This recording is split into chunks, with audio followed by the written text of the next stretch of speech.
একবারের কথা, এক গ্রামে হারুন নামে এক ব্যক্তি তার এক খণ্ড জমি বিক্রি করলেন। জমিটি কিনেছিলেন রাশিদ নামে আরেক ব্যক্তি। কিছুদিন পরে রাশিদ জমিতে চাষাবাদের প্রস্তুতি নিতে গিয়ে একটি পুরনো মাটির কলস খুঁজে পেলেন, যা ভর্তি ছিল ঝলমলে স্বর্ণমুদ্রায়। কিন্তু আত্মসাৎ না করে সরাসরি হারুনের কাছে গিয়ে বললেন, ভাই, এই কলস তোমার প্রাপ্য। আমি তো জমি কিনেছি, কলস বা স্বর্ণ নয়। হারুন বললেন, তুমি জমি কিনেছো এবং জমির নিচে যা কিছু ছিল সেটিও তোমার। আমি তো সবই তোমার কাছে বিক্রি করেছি। এই দ্বিধা থেকে মুক্তি পেতে তারা গ্রামের একজন জ্ঞানী ও ন্যায়পরায়ণ ব্যক্তির শরণাপন্ন হলেন।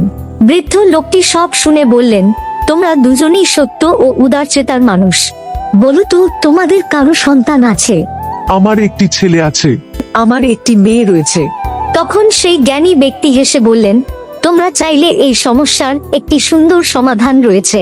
তোমার ছেলে আর তার মেয়ে, তাদের একে অপরকে জীবন সঙ্গী করে দাও, আর এই স্বর্ণ তাদের বিয়ের খরচে ব্যবহার করো। অবশিষ্ট তাদের ভবিষ্যতের জন্য রেখে দাও। উভয়ই এই প্রস্তাবে সম্মত হলেন। বিয়েটি খুব আনন্দের সাথে সম্পন্ন হলো, আর সেই স্বর্ণ কলস হয়ে উঠল তাদের জীবনের এক সৌভাগ্যের নিদর্শন।